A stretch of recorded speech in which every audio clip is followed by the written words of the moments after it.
Visit us online at rogerstv.com.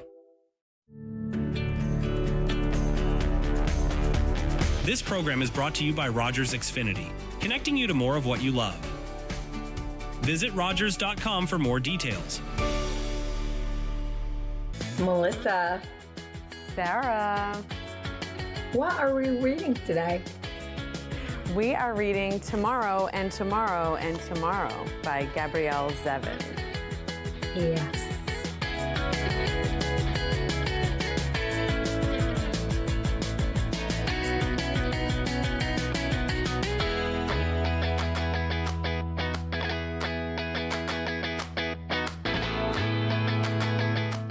Sarah, before we start talking about the contents of this book, I want to talk about the physical object of this book, if I may. Firstly, for those of our listeners, viewers, whatever, who are following along with our 2025 reading goals, I did fork over some money for this book. I did pay for this book. I purchased it, which is why I was able to, do so much to manipulate its existence. But I did buy this one. I didn't get it from the library. It's for, a couple of different reasons. I did want to own this book. We're going to do this book for my book club, which I haven't even talked to all the listeners about the fact that I'm in a book club now. Gasp! This is a big deal. And it's well within my budget, but I just want to say, this is a beautiful book. I absolutely love it.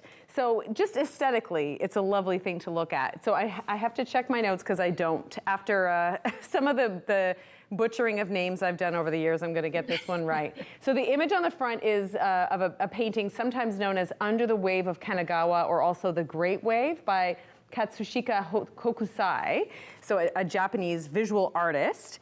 So it's a familiar image. I'm sure a lot of people have seen it, but then it's kind of overlaid with the title in a font that I feel like we used in the 90s with what we thought we would be using in the 2020s. a font we thought the future would use, but we have not. But it's all rainbow style, rainbow in color. Yeah. And because I was, I knew I was going to own this book, and I was putting tabs on it, I realized after I had tabbed it out with, making my plans, the tabs matched the book itself, the rainbow and rainbow. They do. Right? I was hoping, I wish, looking back, I wish that I had taken a before, during, and after of this book, because when I purchased it, it was so crisp and so tidy and so lovely. It looked just gorgeous. So I should have just snapped a photo then and there. And I mean, it's not like I don't take photos of all kinds of random things all the time anyway, but I did not. I should have. And then I went in with all the dates that I wanted to have certain sections read by because of this book club commitment. And then when it was all nicely lined out the side and they were still nice and tabbed and nice and tidy and crisp, I was like, oh, I should have taken a photo then.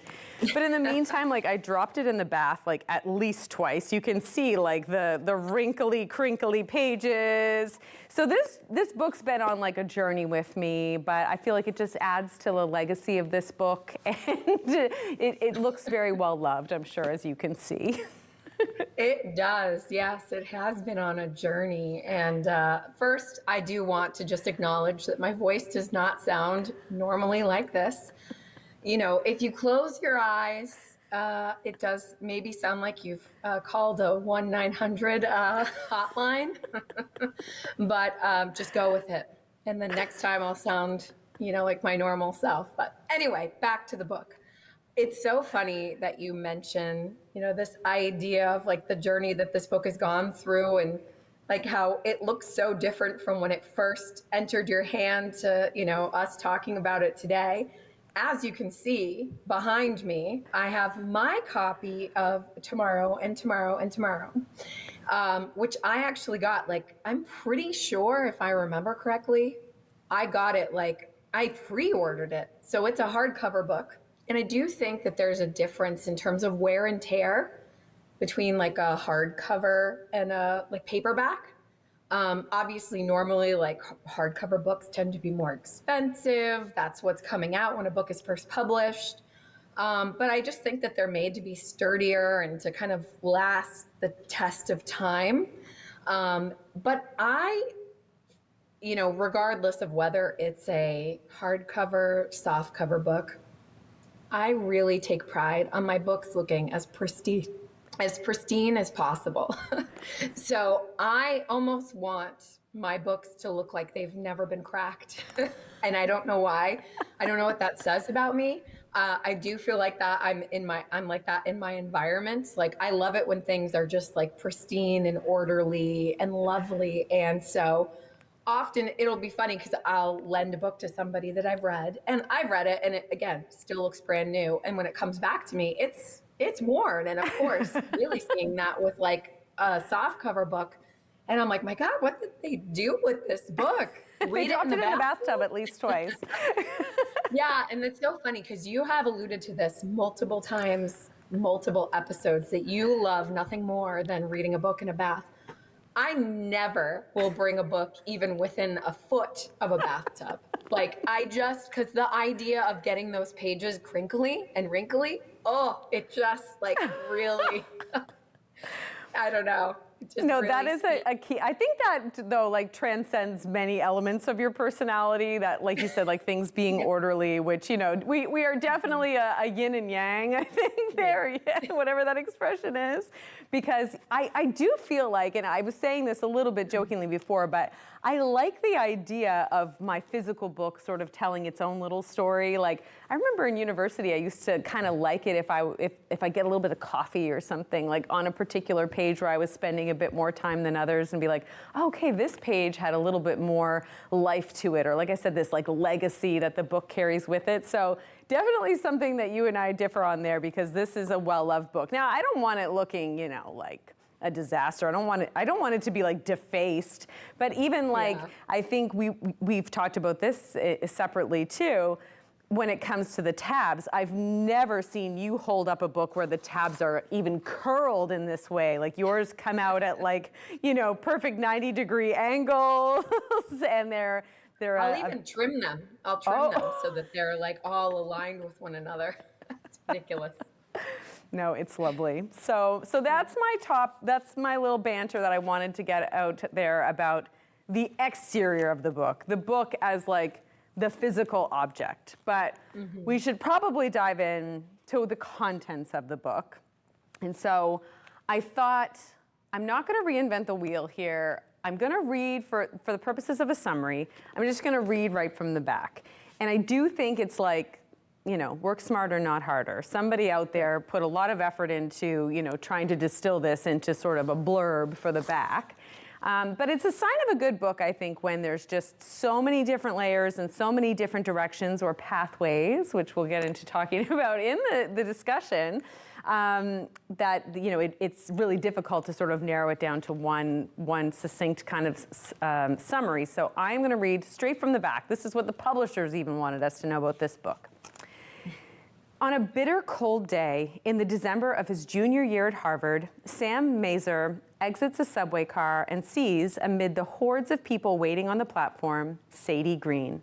He calls her name.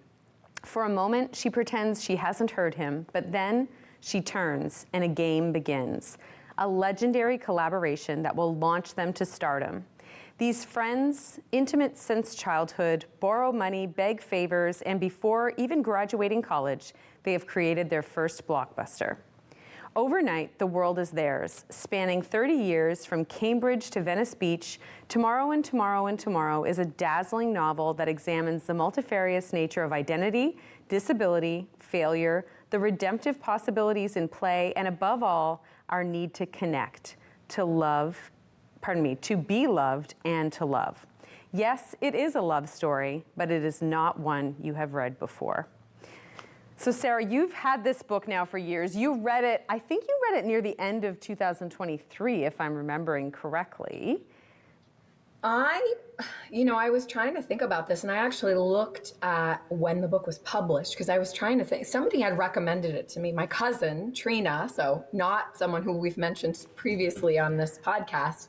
But she had, I think, seen an article about it, and it was like an early review before the book was officially out. And she had recommended it to me. And then I ended up, again, pre-ordering it. And for some reason, I thought it was like the first book of maybe 2023 that I had read. I see that it was released in 2022. So I'm like trying to put it together. But I guess all of that goes to say that it has been several years since I have read this book. So probably at a minimum 2 years ago, maybe a little bit longer. So yes, it's definitely something that it's been on my shelf. It's something that I read as soon as I got it, but it's been a while since I've revisited the book. And I guess without getting into like too many, points of the book yet, like did even that summary resonate with you? Were you like, oh, I could have said that verbatim, I remember exactly what this book was about, or did it just kind of like help you remember it? Did any of the brief summary there like kind of spark anything for you? It did, and we'll get more obviously within our conversation about like how we feel about this book or what we think about this book, but again, having read it, multiple years ago, the summary definitely brought me back. And even when we were discussing this episode and you said, I think I want to do tomorrow and tomorrow and tomorrow, I just finished it. I started thinking like, what do I remember from that book? And I feel like I remember a good portion of it, which I feel like is a testament to the story itself. The fact that it can be, 2+ years between me reading it and us talking about it. And I can still recall overarching themes, the story itself, and even like some of the details of the book. And so I feel pretty good about that. But I think it was a good summary. And, I think the publishers chose well in their choice to use that as a summary. Someone at Penguin really knows what they're doing, apparently. They do. Yeah. So, as you've probably gathered by this point, we are going to take like a little bit of a different approach with this one, because technically this episode is sort of like Melissa's pick for a book, but we don't normally do these types of episodes in such a way that we have both read the book, unless we set out to have kind of like a back and forth conversation. And I didn't actually set out to have this as my pick for one of our episodes at all. But I had heard from you about it, and it's one of those books that's kind of everywhere. Like it gets a lot of, screen time in like the algorithm kind of thing. So it's definitely drawn to it. And actually, this is really like the Sarah's Cousins episode, because your other cousin, Steph, also way back when we first started the podcast, we put it out and said like, what kind of books, is there any particular book that anybody wants us to talk about? And she actually referenced this book. Just sort of saying like, I'd love to hear what you guys have to say about it. So it all kind of worked out. Like I said, it's like a book club pick, and then Steph had recommended it. You've also read it. And then of course today we were going to record. So I was like, let's just do this. Like, let's do tomorrow and tomorrow and tomorrow as the conversation. So as I am very well known for doing, I'm going to take an approach to this conversation in the same way that I go fishing for compliments, which is by sort of humble brag, complimenting other people and hoping that they'll reciprocate by telling me the exact same thing. And we've talked about me doing this on the podcast before. My most famous instance of this is when Sarah and I had gone on a vacation in the Caribbean. We came back very well tanned, and then I had a tendency of telling our friends like that they had nice tans, even though they John's, where they were not sunning themselves. But basically, it was so that they could be like, you actually have a very good tan, and I would accept the compliment. So what I'll do today is sort of preamble a question that I will pose to you. I obviously do want to hear what you have to say about it, but then secretly hoping that you'll ask me the same question. So that's kind of the format that we're going to go for.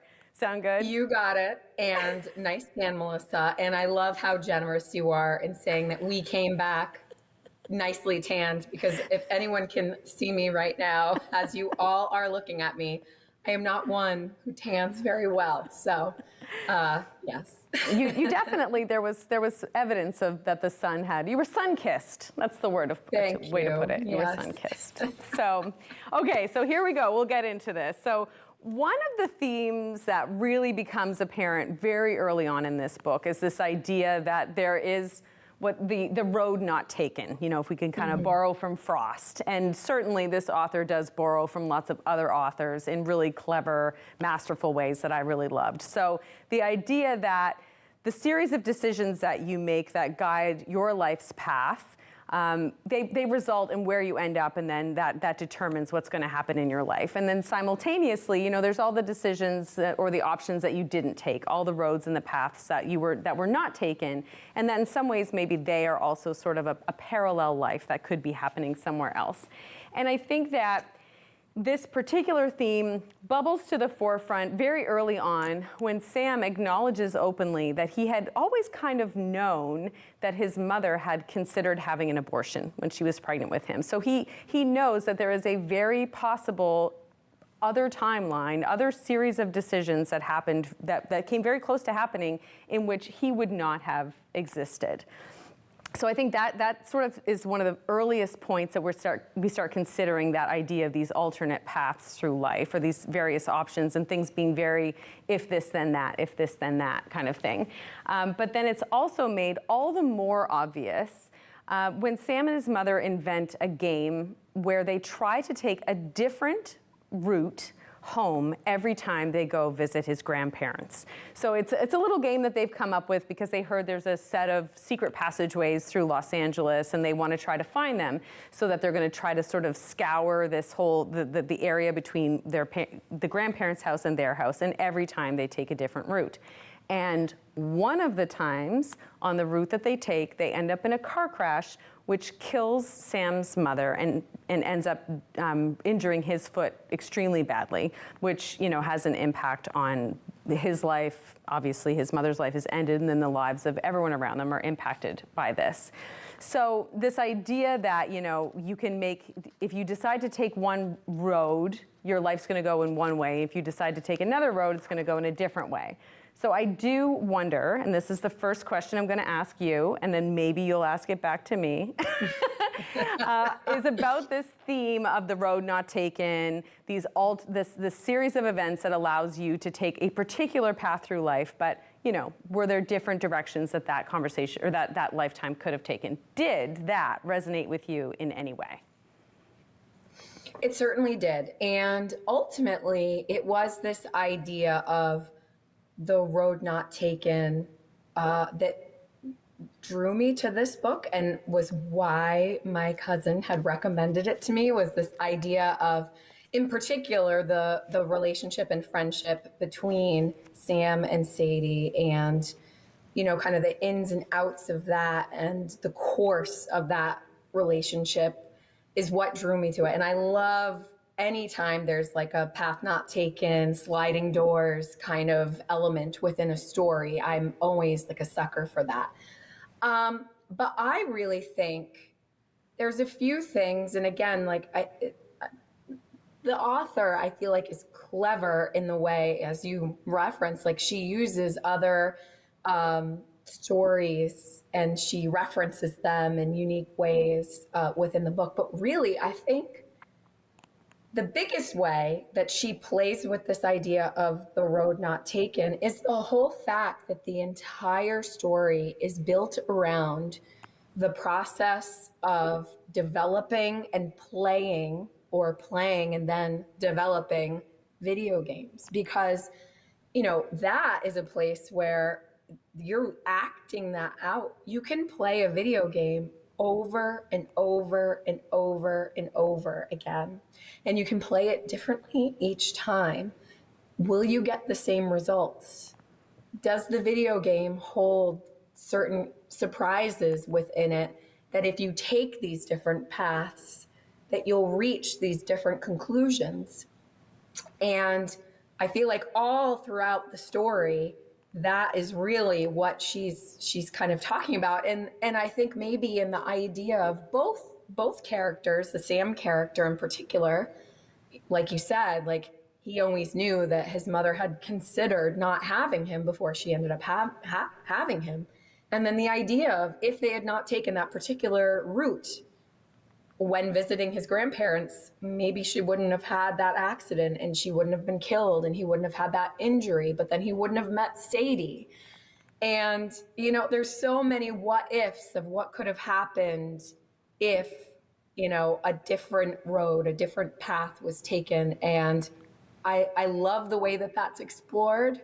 And I think it really makes you think about these characters and their stories, all within that context of like the playing of and the development of or creation of this idea of story, and giving people the opportunity to play out these different scenarios of like, well, if you do this, what will happen? So, yeah. How about you, Melissa? Thanks. I thought you'd never ask. Yeah, absolutely. No, I agree with that. And I feel like it's kind of like a slippery slope, sort of like find that balance between, it can be a lot of fun to think about like the multitude of things that had to happen in order for something else to happen. And, you know, obviously, because we always do this, I got to bring it back to like how our grad class, where you and I met, where I met my husband, like all of the things that had to happen for all of us to end up in that room, in that program at the same time. You know, people living in all different places. You know, why did we choose to go to that particular school? You know, anyone could have made any other number of different decisions that go even beyond our own decision making to end up in that place, and yet it worked out. And it's like, it feels so, you know, serendipitous or something, and it's a lovely thing to think about how many things went right for us to all end up in that room. But then it's like, you know, you also kind of have to make sure you don't allow yourself to play that game in the other direction, right? And I think everyone has sort of a series of, what if I had done this? What if I hadn't done that? For sort of more negative things that happen in our lives too. So trying to kind of strike that balance, because it's a bit of a losing game, right? To use a gaming metaphor there, Yeah. like, you know, to think about things that we maybe regret or wish hadn't happened, when really we can't go back. It isn't a video game. So I do think that there's a passage I'm just going to reference here that does a nice job of kind of summarizing that notion. So I think it does a good job of addressing it without being too on the nose. So this is like relatively early on, I'd say, like, you know, within the first quarter-ish of the book here.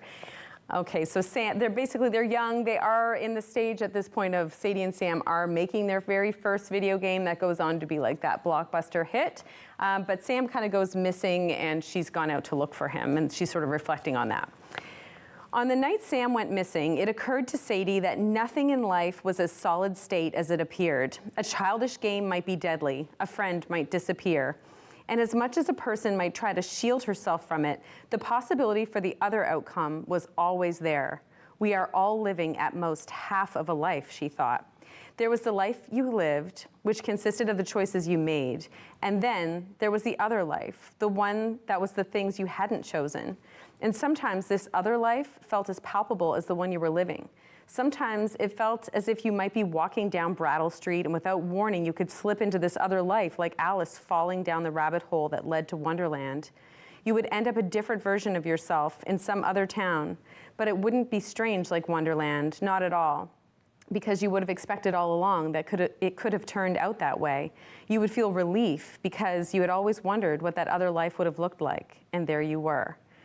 And even rereading that, I actually picked up on some other things that I hadn't even connected there, but there's actually a really recurring image in this book of a woman falling from the sky. Basically, it's someone who leaps from a building and falls in front of Sam and his mother when he's really young. And so then when I was rereading this, and that whole idea of Alice falling down the rabbit hole, you know, it's a reference. It's almost what they call in the gaming world like an Easter egg. But anyways, I hadn't even noticed that until I read it just now. But Sam and Sadie, when they're young, they have this idea that there's an optimal way to play any given video game, so that there's sort of like a series of the best decisions that you can make that bring you to the best version of the game, or closest to winning, or whatever the case may be. I'm not a gamer, so I don't exactly know what all the references are.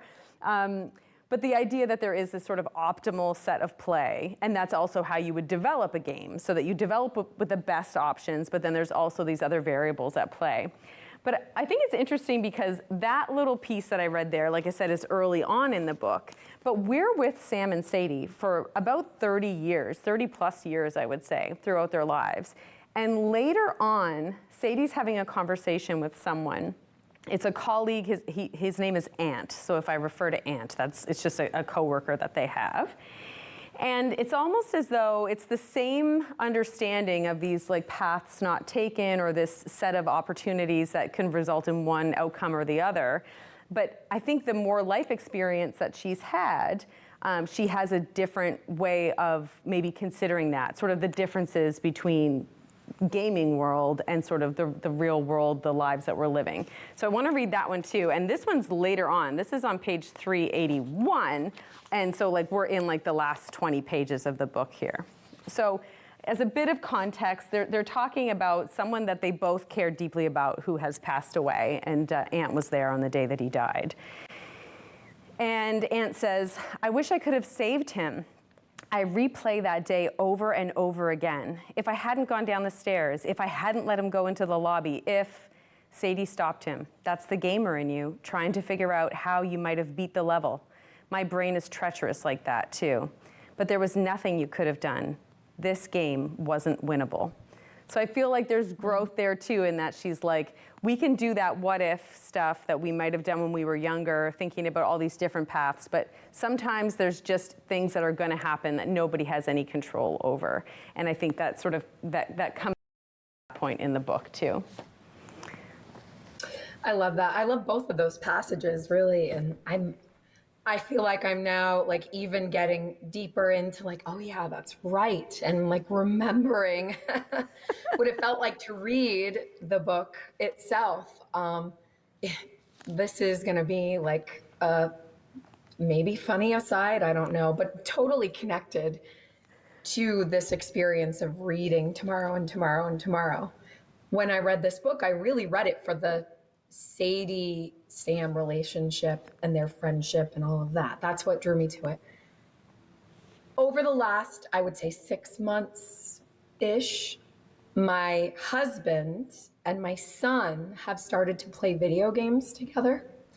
And I myself am not a gamer at all. Like I grew up in the like dawn of Nintendo and had a Nintendo that I got when I was like maybe 7 years old, played it a little, but never got into it enough where like I was just spending hours and hours and hours of my time playing games. And then they introduced me to other games and gaming systems. So I really am like not even a novice. Like I don't know anything about video games.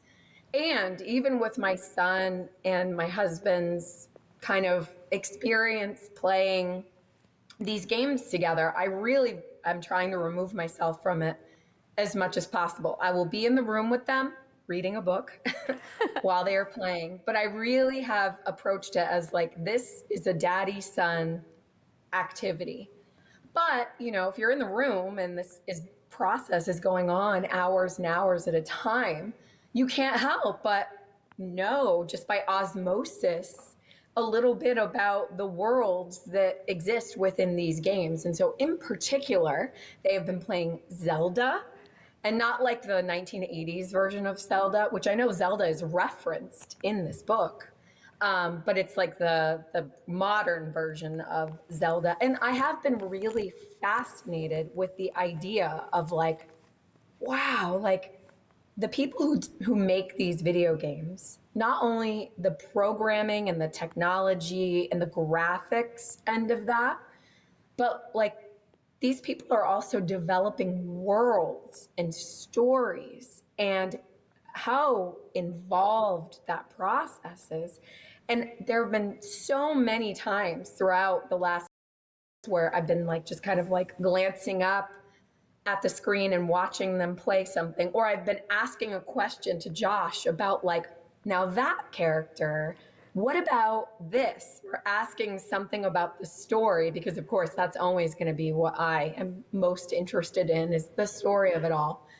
And it's made me think about this book and the idea of this world that they're building in their video games, the world that they're living in, and the idea of how you shape an experience for a gamer and you yourself as the person creating it and then also engaging with it. Like it's so funny that I'm looking at the book a little bit differently now because I have a newfound appreciation for everything that goes into this kind of experience, really.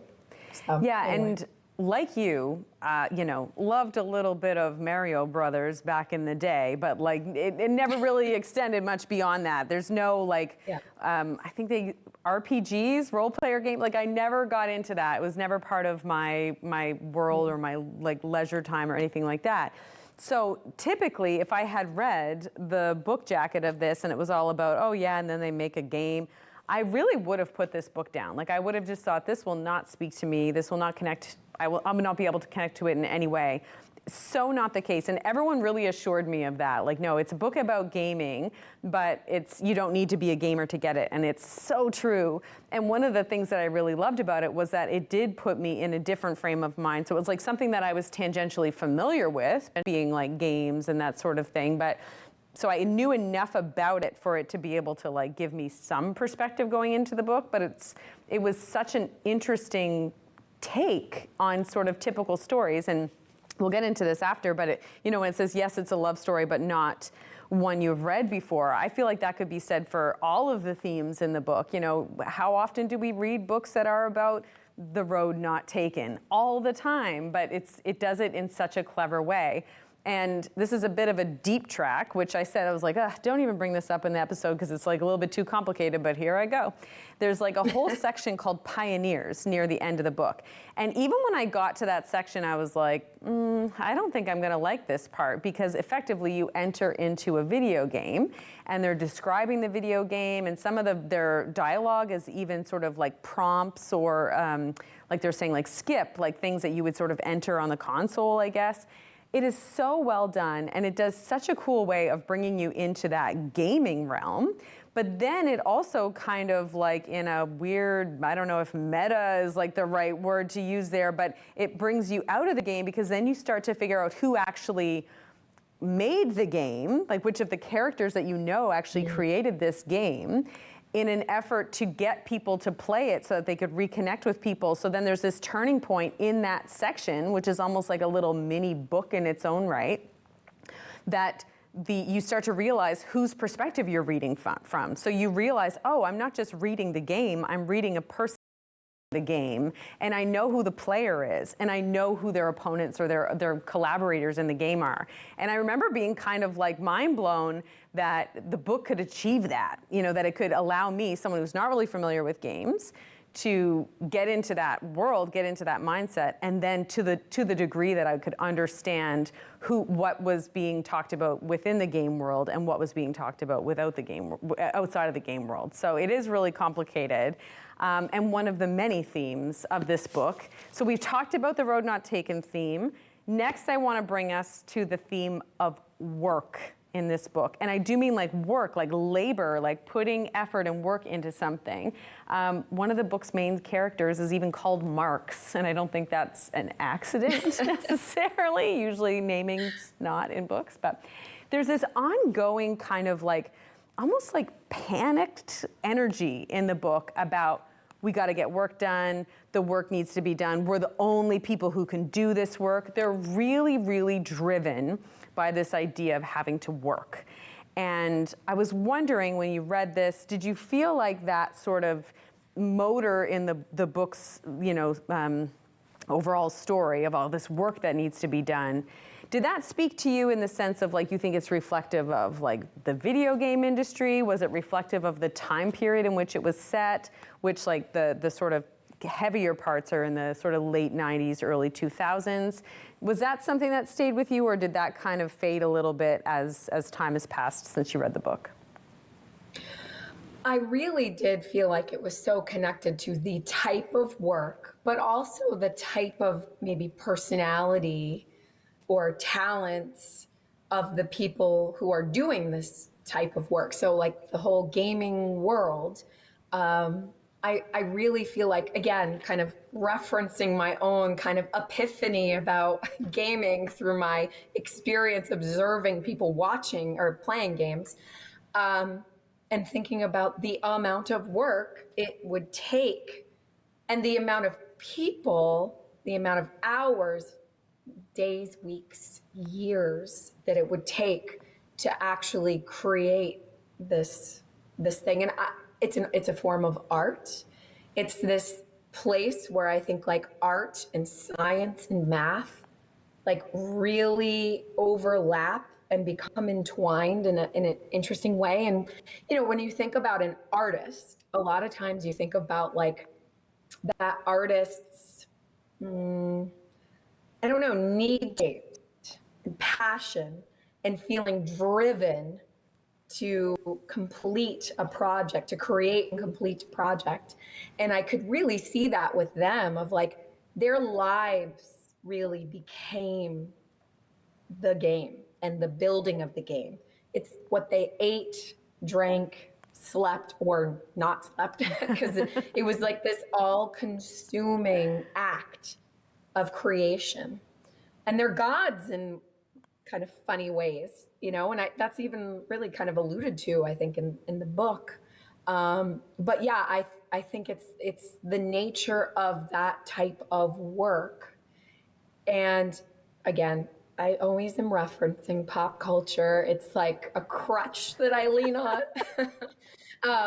But another kind of form of media that I consume, there's this television show. It's an Apple television show, and it's called Mythic Quest. And it was created and written by like Rob McElhenney, who made It's Always Sunny in Philadelphia, and he stars in it and he writes it. But it's all about, Mythic Quest is the name of a game, and it's all the people that work in the office that are creating this game. And like so many parallels with his character in that show, and then his kind of creative partner. They're not like romantic interests to one another, but they're partners in a strange way, like soulmates. And they are so consumed with this act of creation, like obsessed with the game that they're creating, or like the new version of the game that they're creating, that like their personal lives end up becoming not even secondary or tertiary, like they almost don't exist at all. And that's like something that the show plays with. So like, again, like I just feel like there's so many things that I've like encountered that I'm like, it brings me back to this book of like, oh yeah, that's totally what Tomorrow and Tomorrow and Tomorrow was about. So yeah, what did you think about the way that work is depicted and the relationship that the characters have with work in the book, Melissa? Yeah, I totally agree with your point about like it being almost compulsive in relation to their creativity, right? And that idea that they feel like they're the only ones that can do this, but they can because they're the creators. But yet it also then allows them to explore sort of that necessity for collaboration in these creative projects as well. So yeah, I definitely think that everything you said is like totally spot on. And then I also think about how this book addresses grief in a lot of ways. So, you know, I won't get into sort of, I've mentioned that Sam's mother passes away, but there's other instances of death and loss throughout the book. And I found it really interesting how they allowed for the book to deal with how work and grief go together. And I'll probably I'm just gonna reference like something quickly just to kind of like start this off, and then I'll expound on it in my own personal experiences. But this is a conversation between Sam and Sadie. And so this is, you know, maybe in the last, say, third or last quarter of the book, we'll say. And they've both lost someone really special to them. And so they own a company together, like a gaming company. And so this loss has certainly slowed production, and Sadie's actually like refusing to come back to work, but Sam has. So, and he's really trying to bring her back to work. And they've had kind of like a hot and cold relationship their whole lives. They've known each other since they were kids, and they've been incredibly connected, but then also incredibly disconnected throughout that time. So this is a time of disconnect for them, but he's really craving a reconnection with her, both for professional and for personal purposes, but she's not really there yet. So she says, "If you wanted to help me, you'd leave me alone." And then he says, "I'd positively love to leave you alone, but someone has to run our company." Sadie pulled her hands into the arms of her sweater. "Why?" Sadie said. "Why do we have to do any of this?" "For God's sake, because it's our company." Sam stood up and he almost thought he would collapse, the ghost foot beating like a heart. But instead of sitting down or mentioning the discomfort he was in, he let the pain and lack of sleep power his rage. I'm so tired of your crap. Do you honestly think you suffer more than everyone else? Do you think you suffer more than I do? Do you think you're the first person to ever have a baby or lose someone? Do you think you're some goddamn pioneer when it comes to grief? Sadie shifted forward, and he could feel the momentum of their argument. He could feel the cruel thing she was about to say in response to the cruel thing he had said, but the cruel thing did not arrive. Disturbingly, she slumped forward and started to weep. He watched her, but he did not go over to her. Snap out of it, Sadie. Come to the office. We work through our pain. That's what we do. We put the pain into the work, and the work becomes better. And I know this is a bit, it sounds like an extreme moment, but as you know, I lost my dad in 2016. And I remember, work was such a source of comfort for me at that time, because I felt like my whole world was just dissolving all around me. Like I was spiraling in every other facet of my life, trying to figure out how I was gonna go on in this life without him. And at work, it was like I was focused, I had tasks, I had things I had to do, and I could kind of like use that as kind of a weird sense of control almost. Like it was the only part of my world where I could I could take control of things and things felt more stable. And so that passage I think meant a lot to me because I was like, I can totally relate to that feeling.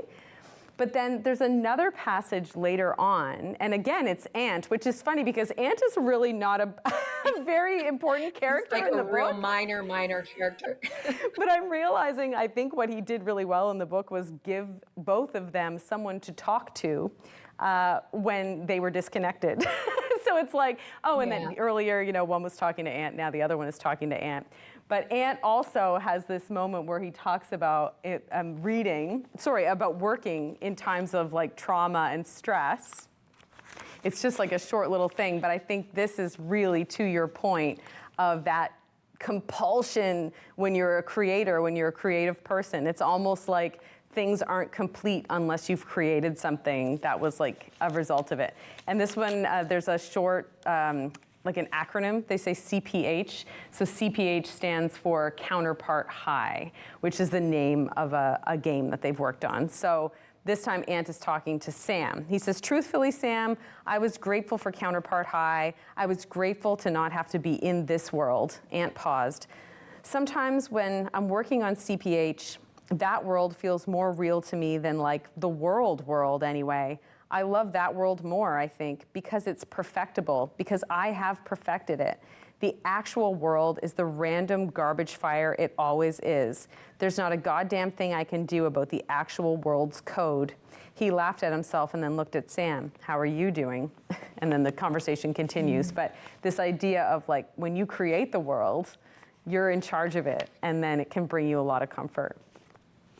Yeah, and I think what a thing that would resonate with, I think, so many of us, that there is so much about the world and our lives that we feel like we have absolutely no control over. And, I think about the character of Sam, and, we're introduced to him as when he's a child and he's lost his mother, who is like his only parent, because he doesn't have a relationship with his father at all.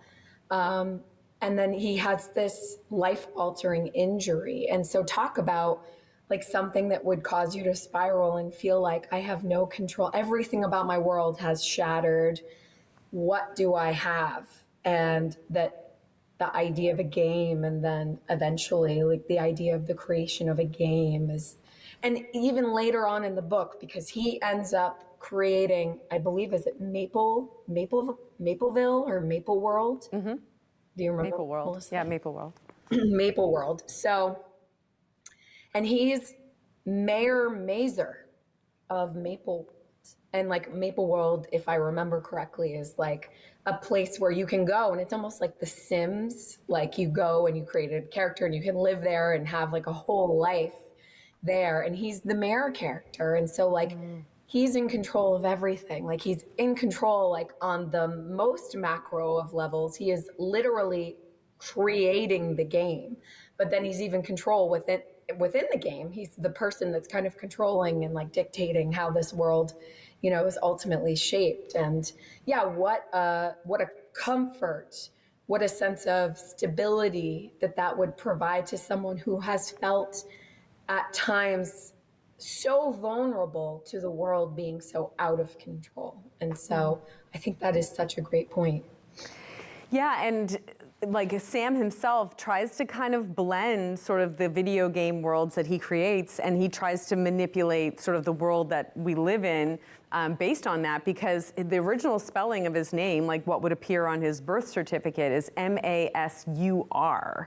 But then he changes it to Mazer, sort of in this reference to mazes. So the pronunciation is the same, and he wants to sort of make embody this idea of these different paths. And he, early on, he ever gives to Sadie when they're kids, I think it's like drawn on the back of an envelope or something, but she keeps it and frames it, is a maze.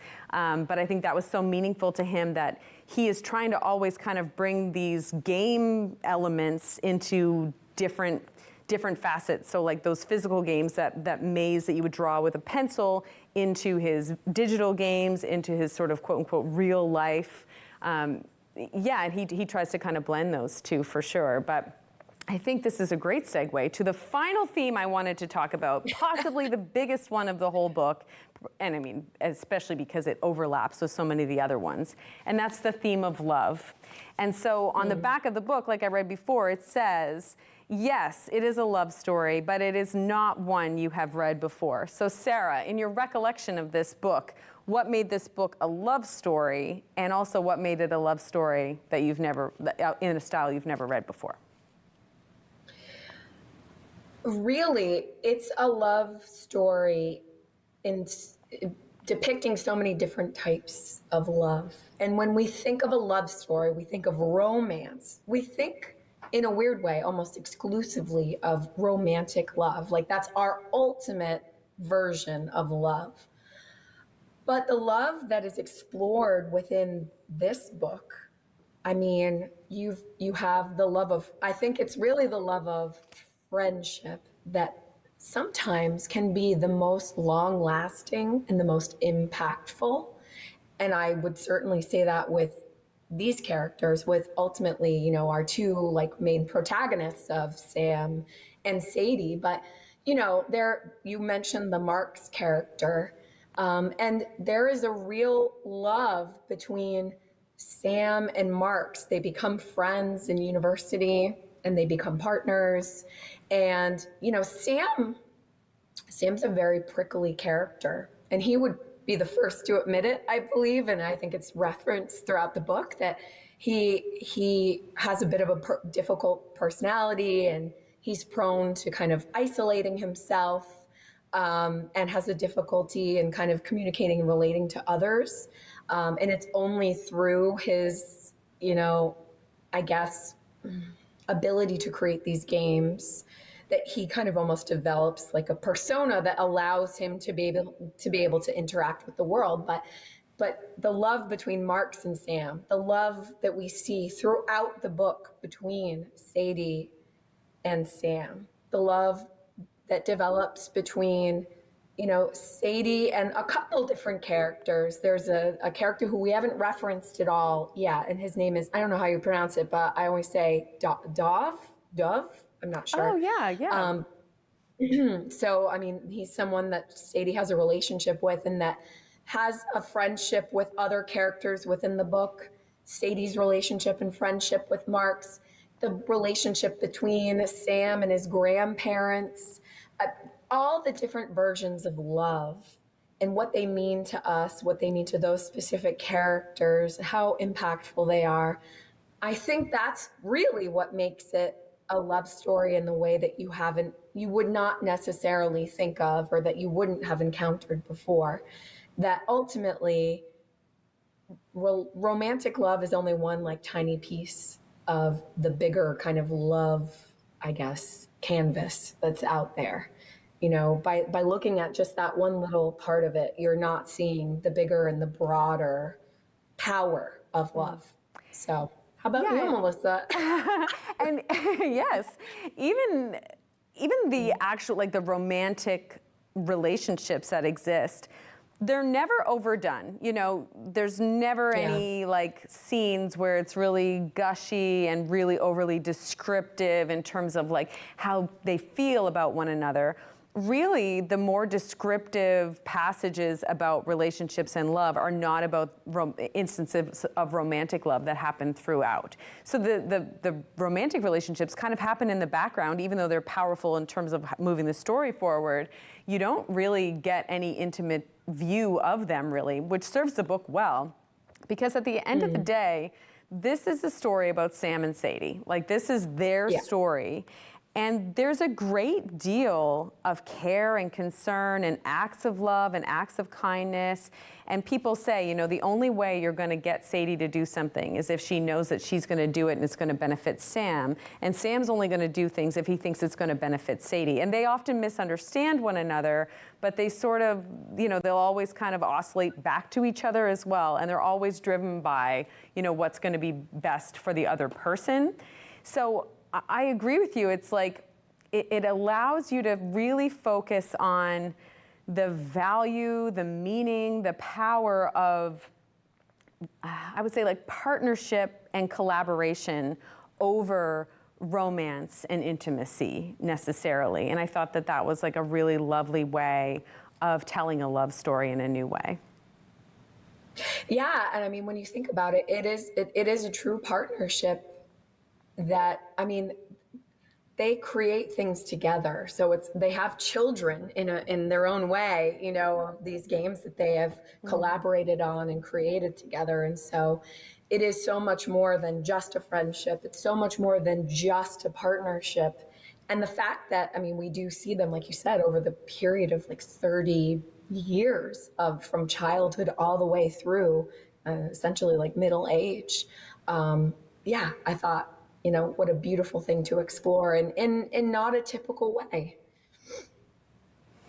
So, Melissa, I think we've gotten to that point.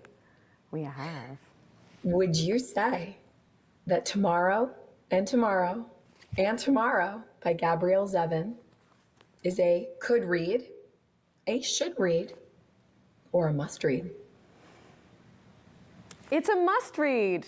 It is a must read. I loved this book. I thought it was so beautifully written. I loved the way that different sections of it influenced how I was experiencing things in my day-to-day life. I have no doubt that this book will stay with me. You know, did I love the characters necessarily? I don't know that I loved them as individuals. I loved what they showed me. I loved what they revealed to me. I absolutely love this book. And even that one section of Pioneers, when I got there and I started to see what was going to happen, I thought, because to that point I thought, I don't have a single criticism of this book. I had nothing that I would critique about that book. And then I got to that Pioneer section. I thought, okay, finally, this is where, like, you know, things are gonna slow down. But I loved, that was probably my favorite part of the book. It just kept getting better. Tomorrow and Tomorrow and Tomorrow by Gabrielle Zevin, absolutely a must read from me. Excellent. And that is saying something, because you do not give those out super readily. So that's right. That's great. And yeah, I will agree with you that after, you know, so many years from when I initially read it, the fact that I've been thinking about it lately, even before we, you know, got into the planning of this episode, is a testament to, I think, the craft of creating worlds, right? Both 100%. Within the book from the author's perspective and, you know, in creating video games. So, well, Beautiful. Thank you very much, Melissa. This was wonderful. Thank you. Awesome. Can't wait to talk to you again. Bye.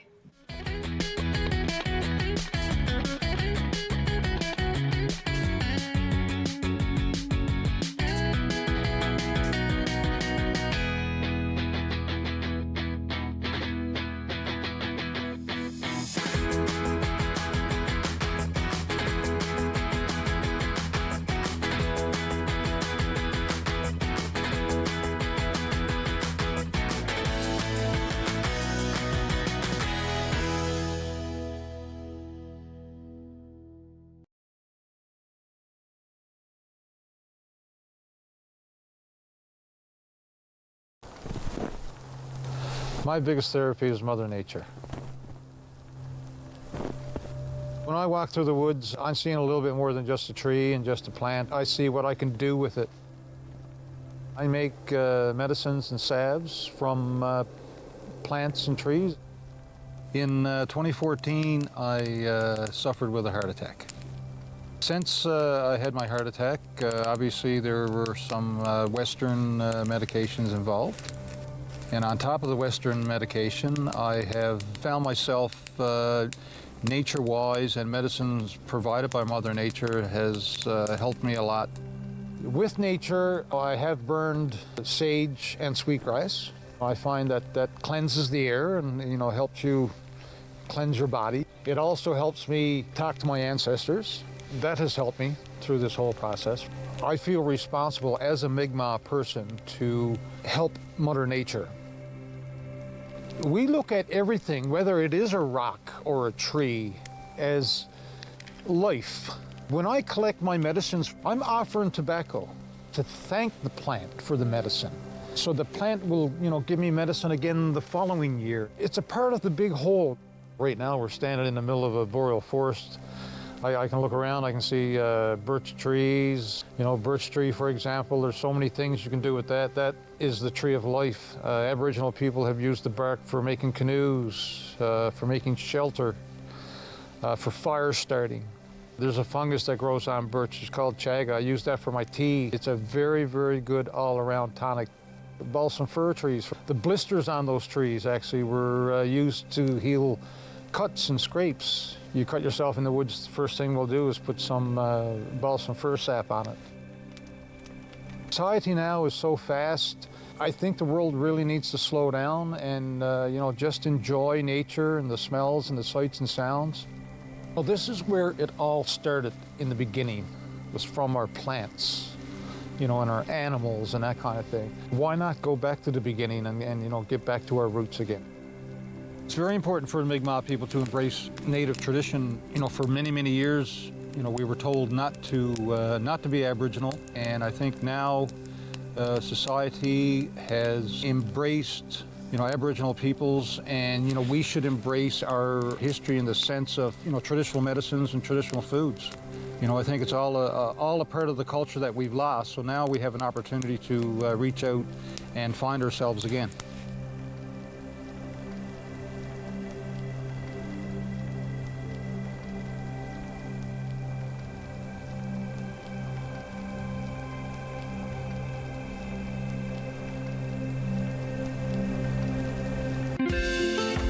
If you have a comment about this program, we'd love to hear it.